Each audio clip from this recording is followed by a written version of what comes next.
नमस्कार मित्रांनो, मी सीमाज किचनमध्ये तुम्हा सर्वांचे खूप खूप स्वागत आहे. मित्रांनो, आषाढी वारी जवळच आलेली आहे आणि एकादशीचा उपवास म्हणजे खासच असतो. यासाठीच आजची आपली स्पेशल अशी रेसिपी आहे आणि ती रेसिपी म्हणजे आज आपण पपईपासून हलवा बनवलेला आहे. उपवासाला चालतो पपई, कारण पपई हे एक फळ आहे आणि खायला खूप टेस्टी आहे, शिवाय करायला अगदी सोपी. पपई कोणत्या प्रकारचा घ्यायचा ते मात्र तुम्हाला मी या रेसिपी आपण बनवत असताना सांगेनच. उपवासाच्या दिवशी बाहेर गेल्यानंतर काहीच खाणं होत नाही, अशा वेळेस हा हेल्दी मिल्कशेक मी बनवलेला आहे. त्याची लिंक शेअर करते, तुम्ही नक्की पहा. चला तर मग मित्रांनो, आता आपण आपल्या या मेन रेसिपीकडे वळूया. चॅनेलवर जर तुम्ही नवीन असाल तर रेसिपी जर आवडली असेल तर व्हिडिओला नक्की लाईक करा, शेअर करा, सबस्क्राईब करायला विसरू नका. या वारीला नवीन काहीतरी अशी स्पेशल रेसिपी बनवायची असेल तर याचा तुम्ही नक्कीच विचार करू शकता. शिवाय इतर वेळीसुद्धा तुम्ही हा हलवा जरी एक स्वीट म्हणून, जरी डेझर्टचा प्रकार म्हणून सुद्धा केला तरीसुद्धा चालेल. हा हलवा बनवताना मी बऱ्याचशा छोट्या छोट्या टिप्स शेअर केलेल्या आहेत, त्या तुम्ही नक्की फॉलो करा, म्हणजे तुमचासुद्धा हलवा खूपच छान बनेल. शिवाय ही रेसिपी संपूर्ण शेवटपर्यंत पहा, म्हणजे तुम्हाला नक्कीच ही रेसिपी कशी आहे ते कळेल. चला तर मग सुरुवात करूया. इथे मी म्हणजे पपई असा घ्यायचा आहे, ना कच्चा पाहिजे ना जास्त पिकलेला हवा आहे, मिडल, म्हणजे फक्त ज्यावेळी तो पिवळसर होतो असा पपई आपल्याला इथे घ्यायचा आहे. एकदम कच्चा सुद्धा घ्यायचा नाही आहे, म्हणजे कडक असं झालं नाही पाहिजे. फक्त थोडाफार पिवळसर कलर आलेला जो पपई असतो तो इथे आपण या हलव्यासाठी वापरत आहोत. आणि हा तुम्ही पाहतच असाल, जास्त पिकलेला नाही आहे, तुम्हाला अंदाज येईलच. ज्यावेळी मी किसत असताना थोडंसं रफ म्हणजे कडक पडतं आहे, त्यानुसार तुम्हाला अंदाज येईलच पपई कशा प्रकारचा घ्यायचा आहे ते.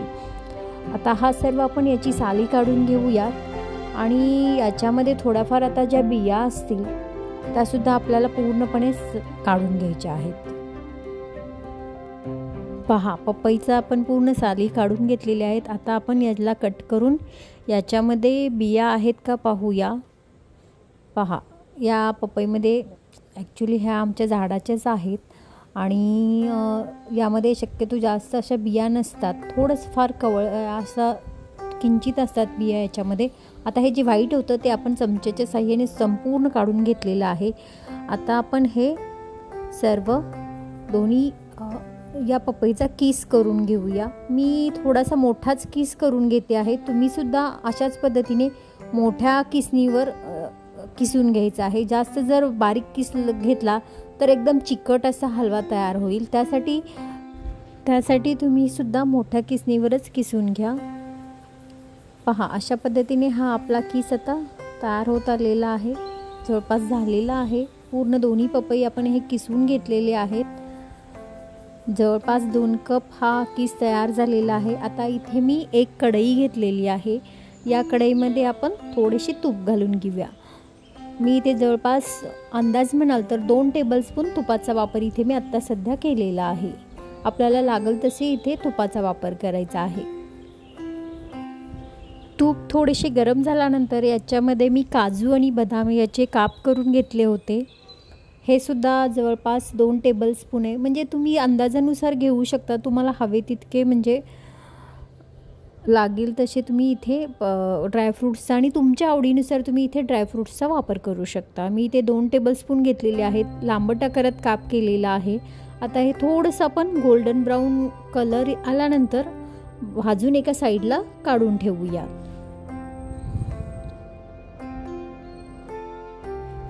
पहा, आपले ड्रायफ्रूट्स भाजून झालेले आहेत. आता आपण हे एका बाउलमध्ये मी काढून घेते आहे.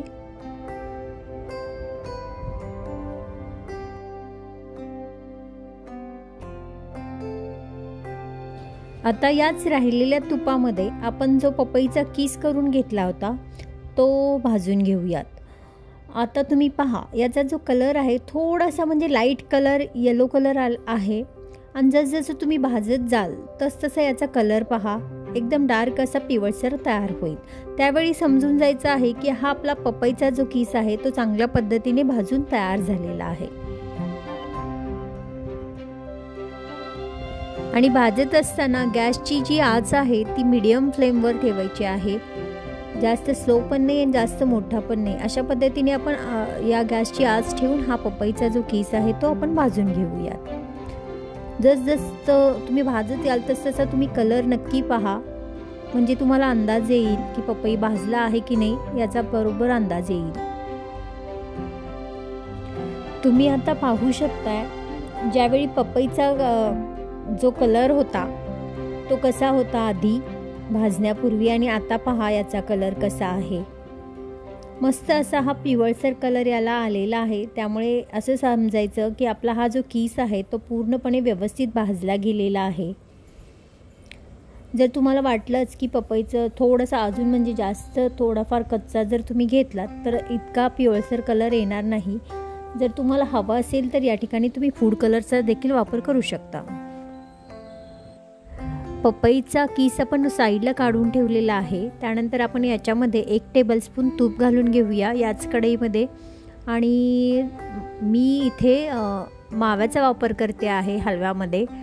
इथे मी 100 ग्रॅम मावा घेतलेला आहे. हा मावा थोडा फ्रोझनचा होता त्यामुळे अगदी कडक झालेला आहे. याला आता आपल्याला चांगला भाजून घ्यायचा आहे. गॅसची आच एकदम मीडियम ठेवून हा मावा आपल्याला चांगला व्यवस्थित अगदी चांगला भाजला जाईल. थोडासा याचा कलर चेंज होईपर्यंत आपण याला चांगला व्यवस्थित भाजून घेऊया.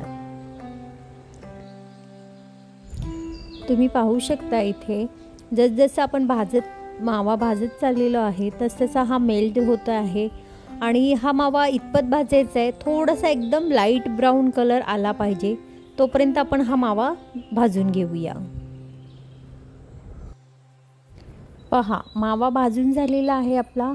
आणि आता आपण याच्यामध्ये मी कोमट दूध वापरलेलं आहे. ते सुद्धा मी अर्धा कप इथे दुधाचा वापर केलेला आहे. आणि या दुधामध्ये देखील आपण व्यवस्थित हा मावा मिक्स करून घेऊया. याच्या ज्या गाठी झालेल्या आहेत त्या अगदी गाठी व्यवस्थित आपण फोडून घेऊया. आणि याच्यामध्ये जो आपण पपईचा किस भाजून घेतलेला होता तो घालून घेऊया. दूध जास्त वापरायचं नाही. जर तुम्ही जास्त दूध वापरलं तर ऑलरेडी पपईमध्ये थोडंफार पाणी असतं. त्याचबरोबर दूध जास्त घातल्याने या पपईची खीर होऊ शकते. आणि एक थोडाच वेळ आपण याला झाकण ठेवून शिजवून घेऊयात. आता दूध घातल्यानंतर याचा कलर थोडासा लाईट झालेला आहे त्यामुळे मी इथे थोडासा फूड कलरचा वापर केलेला आहे. एक चिमटभर असा मी फूड कलर येलो कलरचा वापरलेला आहे. आणि शिजल्यानंतर देखील याचा कलर तुम्ही पाहू शकताय. आणि थोडा वेळच आपण याला अजून झाकण ठेवून शिजवून घेऊया. अधूनमधून हलवायचं आहे कारण आपण दूध अगदी कमी प्रमाणात वापरलेलं आहे त्यामुळे चटकू शकतं. आणि गॅसची आच जी आहे ती मीडियम टू लो अशा प्रकारात ठेवून आपण इथे हा हलवा शिजवून घ्यायचा आहे. थोडा शिजल्यानंतर याच्यामध्ये मी अर्धा कपपेक्षा म्हणजे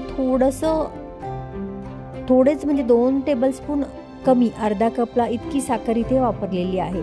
कारण पपई थोडाफार गोड असतो त्यामुळे इथे मी साखरेचं प्रमाण थोडं कमीच ठेवलेलं आहे. तसेच याच्यामध्ये 1 टीस्पून मी वेलची पूड वापरलेली आहे. आणि अजून थोडा वेळ चांगला अगदी घट्टसर हलवा होईपर्यंत आपण शिजवून घ्यायचं आहे. जास्त वेळ पण झाकण ठेवून आपल्याला इथे शिजवायचं नाही आहे. थोडा वेळच म्हणजे साखर पूर्ण विरघळली की आपण जो हलवा आहे तो संपूर्णपणे म्हणजे न झाकता शिजवून घ्यायचं आहे.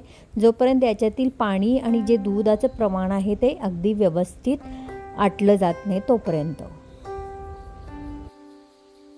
अजून थोडं पातळसर वाटतं आहे आपल्याला पण तुम्ही लो गॅसवर असंच ठेवून दिलं की थोड्या वेळातच हा हलवा तुम्ही पाहू शकताल की एकदम घट्टसर असं झालेला आहे. आणि जो आपण इथे मावा वापरलेला आहे त्याचे दाणे दाणे ज्यावेळी दिसायला लागतील त्यावेळी समजून जा की आपला हलवा हा रेडी झालेला आहे.